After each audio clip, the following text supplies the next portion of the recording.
Oi pessoas, tudo bom com vocês? Ai gente, eu tô numa crise com esse vídeo de hoje. Eu não sabia o que fazer, eu sempre me preparo bem antes, eu sempre tenho um monte de roteirinho pronto. Daí esse domingo eu não sabia o que fazer. Eu conversei com a minha grande amiga Bibi e disse assim: Bibi, eu não sei o que fazer para o vídeo dessa semana. E Bibi fez o quê? Como para honrar o diploma de jornalismo, me deu várias ideias. Eu gostei muito da ideia dela, já que, né, terça-feira agora vai ser 7 de setembro. E que medo, né, gente, do que vai acontecer nesse 7 de setembro, mas tudo bem. Ela disse, aproveita o 7 de setembro e fala do Laurentino Gomes. E eu pensei, óbvio, adoro o Laurentino Gomes. Eu acho ele incrível, né? Eu nunca tenho, assim, conhecimento suficiente de historiadores para saber quão confiável, se tem um lado, se defende um lado, se defende outro, mas eu gosto muito da escrita do Laurentino Gomes, porque eu acho que ele aproxima muito a história da gente aí que tá na vida e não é um expert em história, né? Então, ele conta a história do Brasil sem ser chato, sem a gente ficar com sono, sem ser entediante, e de uma maneira muito simples ele explica a nossa história pra gente entender mesmo, a gente saber o que tá acontecendo. Eu vou mostrar para vocês os livros que eu tenho do Laurentino Gomes em casa.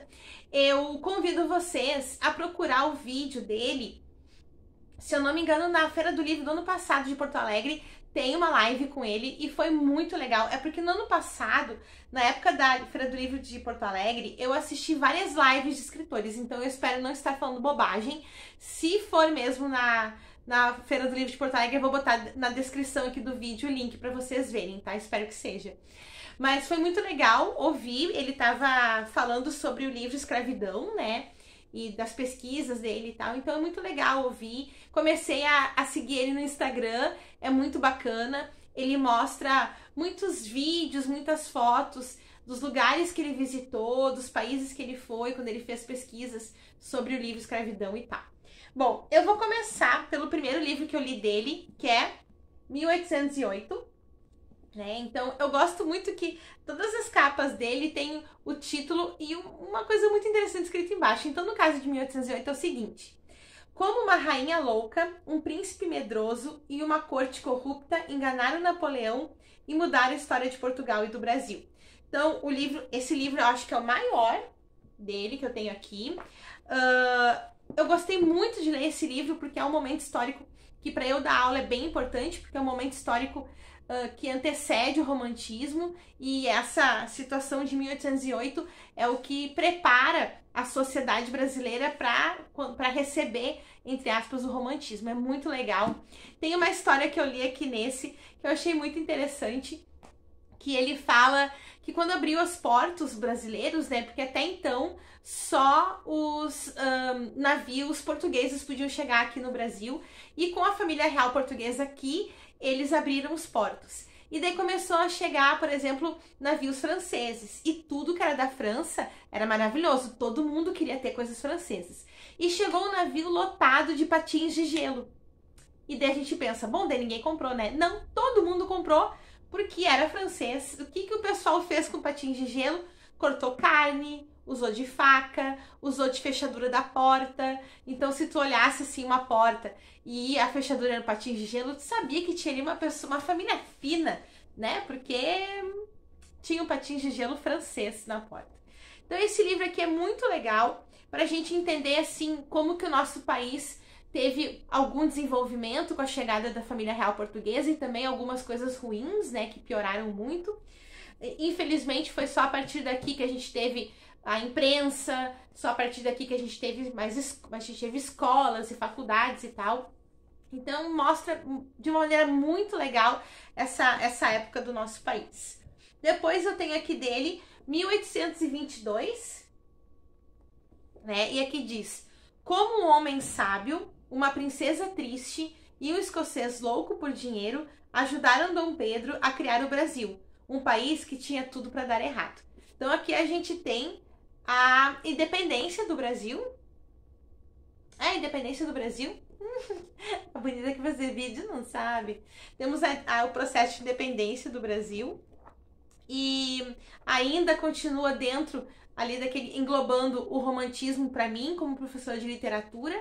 É bem interessante a gente saber, né, todo esse movimento da independência do Brasil, que a gente acha que foi bem, não sei o quê, mas muitos interesses políticos e econômicos, na verdade, né? Porque antes disso, a gente teve a Inconfidência Mineira, que alguns intelectuais ali de Minas Gerais tentaram fazer um movimento pela independência do Brasil, que não deu certo, a galera foi enforcada, foi presa, foi mandada embora, foi exilada, né? E alguns poetas do barroco não, do arcadismo, alguns poetas do arcadismo se envolveram e um foi morto na cadeia e o outro foi exilado para a África. Então a gente tem esse primeiro movimento da Inconfidência Mineira, mas só em 1822 que acontece de fato a independência do Brasil e as coisas que envolvem. E uma coisa que eu esqueci de falar, que nos livros também tem algumas imagens assim que eu acho bacana, né? Parece assim que a gente consegue ver, não sei, é uma impressão minha assim que a gente tem tanto contato com imagens, com material da época, da história de outros países, do Brasil parece que não. Então eu gosto muito quando esses livros têm imagens, né? E daí o terceiro livro que eu tenho dele é 1889. Nós temos Como o Imperador Cansado, um Marechal Vaidoso e um Professor Injustiçado contribuíram para o fim da monarquia e a proclamação da República no Brasil. Eu não sei exatamente, acho que foi nesse, ou não, foi em 1822 que cita São Leopoldo, daí como uma boa bairrista achei o máximo, mas eu acho que é em 1822 cita São Leopoldo, mas aqui em 1889, então a gente tem a proclamação da República. Eu acabei de ver a participação do Eduardo Bueno, Peninha, num podcast, e ele fala um pouquinho nesse podcast sobre a proclamação da República, né? E também uma pessoa perguntou para ele se o Dom Pedro II era um injustiçado. E na opinião dele, na verdade, Dom Pedro era super valorizado, Dom Pedro II, porque pessoalmente ele era uma pessoa muito bacana, mas na política do Brasil ele estava indo assim, né, no ritmo das coisas. Ele era um republicano, ele se dizia republicano, era contra a escravidão, mas ele sabia que o império dele, a monarquia no Brasil, estava sendo sustentado pelos cafeeiros, né, pelos donos de fazenda que precisavam da escravidão, né, que tinham mais escravos e tal. Então, mesmo ele sendo contra a escravidão, ele sabia que os apoios que ele tinha dependia daquilo, né? Eu achei interessante essa colocação sobre Dom Pedro II, porque eu tenho uma imagem meio romântica dele, por ele ser bem, assim, muito bem instruído e ele também valorizar muito a arte no Brasil, né? Eu tenho essa visão romântica do Dom Pedro II. E nesse livro, então, a gente tem o começo da República no Brasil. Esses 3 livros eu já li, já faz bastante tempo que eu li eles, então também me interessei muito, como eu falei para vocês, eu gosto muito de dar aula do momento histórico do romantismo, eu gosto muito das obras do romantismo, e esses 3 livros envolvem justamente esse momento histórico e esse momento literário do Brasil. Então eu me dediquei bastante para ler, porque eu acho muito importante, quando a gente fala da literatura, a gente conectar com a história.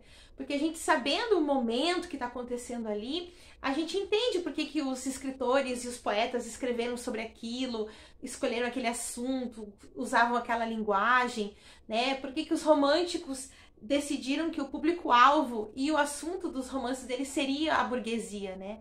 Então a gente descobre isso, né, com esses 3 livros e muito mais coisas sobre a história do nosso país. Os 2 volumes de escravidão. Então, Escravidão, volume 1, que aqui embaixo diz do primeiro leilão de cativos em Portugal até a morte de Zumbi de Palmares. Zumbi dos Palmares, eu erro, desculpa. E Escravidão, volume 2, de Corrida do Ouro em Minas Gerais até a chegada da corte de Dom João ao Brasil. Então é interessante a gente se dedicar para aprender essa parte da nossa história também. É uma história muito vergonhosa. Nós somos, não sei se o último ou um dos últimos países a acabar com a escravidão, né? E eu acho que sempre quando a gente estuda a história, a gente aprende a história, a gente não repete.